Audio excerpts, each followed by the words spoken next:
Students, this is CA Karishma Bansal from my future academy. आज अपन लोग सॉइल से कंटिन्यू करेंगे। कल अपन ने लैंड खत्म किया था।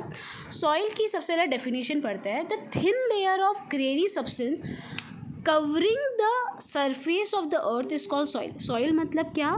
जो thin layer of granny substance है, जो ये अपर लेयर अपना जो छोटे छोटे खुरदुरे जो कंकर और मिट्टी है जो अर्थ की टॉप लेयर को कवर करते हैं, उसको हम सॉइल बोलते हैं।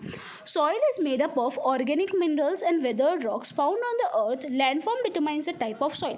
ऐसा बोल रहे हैं कि सॉइल के अंदर बहुत सारे ऑर्गेनिक मैटर्स मिनरल्स पाए जाते हैं। मोर ओवर वेदर्ड रॉक्स मतलब जो बिकॉज ऑफ बहुत सारी चीज़ों फैक्टर्स के वजह से जो बड़े बड़े रॉक टूट के नीचे गिरते हैं और मिट्टी में कन्वर्ट हो जाते हैं ना, सॉइल उससे बना हुआ होता है। और सॉइल की क्वालिटी किस पे डिपेंड करती है? सॉइल का टाइप किस पे डिपेंड करता है कि किस तरह की लैंड है, उस पर डिपेंड करता है कि सॉइल की क्या क्वालिटी होगी। The right mix of minerals and organic matters make the soil fertile. एक सॉइल कब उपजाऊ, फर्टाइल मतलब उपजाऊ बनेगी जब उसके अंदर राइट अमाउंट ऑफ मिनरल्स होंगे और right amount of organic materials होगा। जनरली सॉइल इस तरह से क्लासिफाइड होता है। सबसे नीचे आते हैं पेरेंट रॉक। पेरेंट रॉक मतलब वो रॉक जो बाद में टूटने की वजह से, जैसे क्या होता है ना, ये एक रॉक है, बारिश आती है, ये रॉक में क्रैक्स आना चालू होते हैं, फिर टूट के वो क्या हो जाते हैं, वेदर्ड रॉक में कन्वर्ट हो जाते हैं। फिर उसके ऊपर और बारिश आती है और हवा लगती है, तो उसके बाद वो सब सॉइल में कन्वर्ट होते हैं, मतलब थोड़े थोड़े और छोटे टुकड़ों में। उसके बाद और हवा लगती है और पानी आता है, तो उस और मोर ओवर क्या होता है ना, ऊपर तुम्हारे जो एनिमल्स होते हैं वो मरते हैं, तो उनकी बॉडी डीके होके अंदर जाती है, तो उस वजह से उनको ह्यूमस मिलता है। तो उसके बाद जो ऊपर वाली सॉइल होती है उसको अपन बोलते हैं टॉप सॉइल, जिसके अंदर क्या होता है, ह्यूमस कंटेंट होता है। ह्यूमस मतलब तो समझते हो ना, तुम्हारा डेड एंड डीकेइंग एनिमल की वजह से भी तुम्हारी सॉइल को बहुत ज़्यादा ह्यूमस मिलता है। तो तुम्हारे जो ये चार लेयर है, समझ आ गया? पेरेंट रॉक, उसके बाद weathered rock material, sub soil with sand, silt and clay, top soil with humus. अब सॉइल के फॉर्मेशन किस तरह से होते हैं, कौन से फैक्टर्स उसके फॉर्मेशन में हेल्प करवाते हैं? सबसे पहले पेरेंट रॉक। सॉइल किस तरह का होगा वो डिपेंड करता है कि वो कौन से पेरेंट रॉक से बना हुआ है। पेरेंट रॉक की क्वालिटी जैसी होगी ना, सॉइल की क्वालिटी भी उसके रिलेटेड होगी।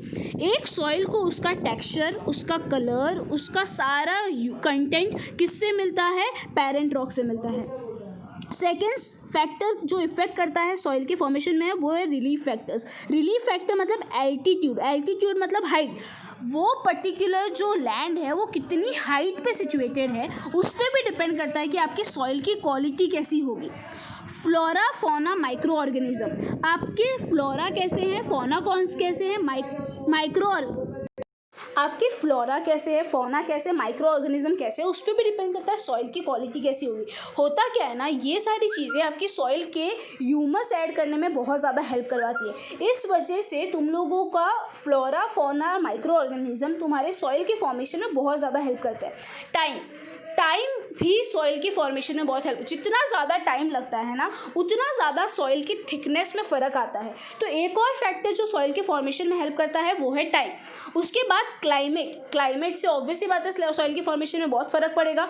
जितनी ज़्यादा रेनफॉल और टेम्परेचर होगा उतना ज़्यादा ह्यूमस कंटेंट पे फ़र्क पड़ता है।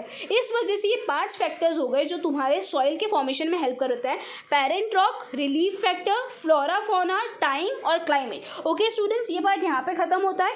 आगे आते हैं डिग्रेडेशन ऑफ सॉइल पे। डिग्रेडेशन ऑफ सॉइल क्यों डिग्रेड होती है, सॉइल का क्वालिटी क्यों खराब होती है, उसकी बात करते हैं। Soil erosion and depletion are the major threat to soil as a resource.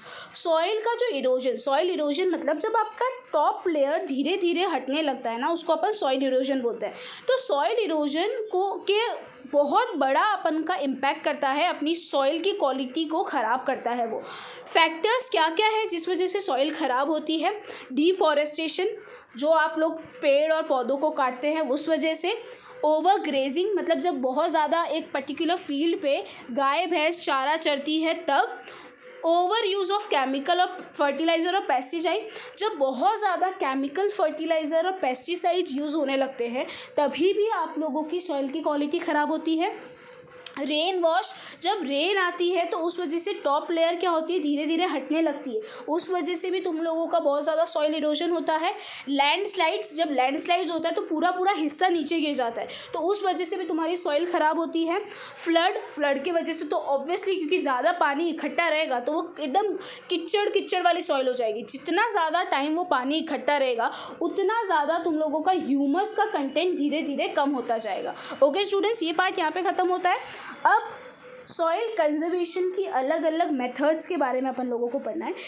सबसे पहली जो मेथड है सॉइल को कंजर्व करने की वो है मल्चिंग। मल्चिंग मतलब क्या होता है ना, जैसे कि मैंने एक पेड़ यहाँ पे ग्रो किया है और एक पेड़ यहाँ पे ग्रो किया है। अब ये पेड़ के जो बीच में अनकवर्ड पार्ट है वहाँ पे भी सॉइल तो होगी। अब तुम लोग इस सॉइल पे कुछ ग्रो नहीं कर रहे हो तो ये सॉइल क्या होता है ना, ख़राब हो जाती है समटाइम बिकॉज ऑफ बारिश, क्योंकि यहाँ पे कोई पेड़ वेड़ नहीं है। तो तुम लोग यहाँ पे क्या करते हो, यहाँ पे तुम लोग है ना ऑर्गेनिक मैटर्स, जैसे वो घास फूस होता है ना, वो सब यहाँ पे डाल देते हो ताकि सॉइल का जो ह्यूमस है ना वो कम ना हो। तो इसको बोलते हैं मल्चिंग। मल्चिंग मतलब समझ आया? मल्चिंग मतलब जो अनकवर्ड पोर्शन है ग्राउंड का, उसको अपन लोग किससे कवर करते हैं, ऑर्गेनिक मैटर से कवर करने की ट्राई करते हैं। सेकेंड है कॉन्टोर बेरियर्स। कॉन्टोर बेरियर्स मतलब इसमें अपन लोग क्या करते हैं ना, अपन लोग ऐसे कॉन्टोर्स बनाते हैं, इस कॉन्टोर के आजू बाजू अपन स्टोन, ग्रास, सॉइल ये सब डाल देते हैं और उसके बाद में इसके आजू बाजू अपन क्या करते हैं, फार्मिंग करते हैं। क्यों? इससे क्या होता है ना, जो जैसे बारिश आती है, बारिश आएगी तो यहाँ का जो सॉइल है ना, सॉइल पूरा जो हटेगा ना वो हट के ये कॉन्टोर के अंदर ही चला जाएगा, तो तुम्हारा सॉइल का ज़्यादा वेस्टेज नहीं होगा और सॉइल पूरा का पूरा नीचे नहीं चला जाएगा। मोर ओवर पानी भी क्या होगा ना, जो ये वाला पार्ट है यहाँ पे पानी इकट्ठा नहीं होगा, ये कॉन्टोर के अंदर पानी इकट्ठा होगा। ठीक है। रॉक डैम, रॉक डैम में क्या होता है, रॉक डैम में जनरली होता क्या है ना, फार्मिंग में बिकॉज पानी क्या होता है, फ्लो होता रहता है, उस वजह से सॉइल हटती रहती है। ये लोग क्या करते हैं ना, फार्मिंग में ये बहुत सारे रॉक लगा देते हैं इस तरह से और यहाँ पे इस तरह से प्लांटेशन करते हैं। अगर अब बारिश भी होती है ना तो पानी है ना, ये रॉक इस पानी को रोक लेता है और पानी को आगे नहीं बढ़ने देता, तो इस वजह से ज़्यादा सॉइल इरोजन नहीं होता है। इसको बोलते हैं रॉक डैम्स। क्या बोलते हैं इसको? Rock dams. आगे आते हैं टेरेस फार्मिंग। टेरेस फार्मिंग है ना माउंटेन्स पे की जाती है। जैसे ये तुम्हारा माउंटेन है, ये ऊपर का पार्ट फ्लैट कर दिया जाता है।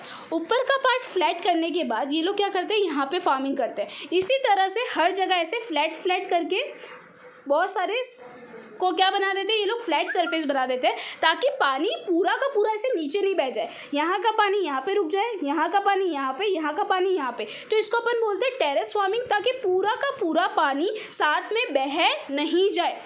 काउंटर फ्लोइंग में क्या होता है, पैरेलल फार्मिंग की जाती है। यहाँ पे ऐसे काउंटर बनाया जाता है, यहाँ पे फार्मिंग की जाती है, यहाँ पे ऐसे काउंटर बनाए जाते हैं, यहाँ पे फार्मिंग की जाती है। काउंटर मतलब ऐसे खड्डा खोद दिया जाता है, एक गली खोद दी जाती है, उसके बाद यहाँ पे फार्मिंग की जाती है, फिर यहाँ पे गली खोद दी जाती है, यहाँ पे फार्मिंग की जाती है। इस तरह से तुम्हारा सॉइल इरोजन कम होता है। शेल्टर बेल्ट्स मतलब क्या होता है, तुम लोगों ने जैसे यहाँ पे क्रॉप ग्रो की है ना, इसके यहाँ पे तुम लोग बड़ा सा ट्री बना देते हो। ये ट्री क्या होता है, ये क्रॉप को प्रोटेक्ट करने का काम करते हैं। जब बहुत ज़्यादा विंड ब्लो हो रही हो या बहुत ज़्यादा बारिश आ रही हो तो ये विंड और बारिश को कंट्रोल करवाने में तुमको कौन हेल्प करवाता है, ये शेल्टर बेल्ट्स हेल्प करवाते हैं। आया समझ शेल्टर बेल्ट और ये सब का मतलब? एक बार वापस सुन लेना अगर कुछ कन्फ्यूजन हो। Mulching, contour barriers, rock dam, terrace farming, contour ploughing and shelter belts. Okay students, ये पार्ट यहाँ पे ख़त्म हुआ।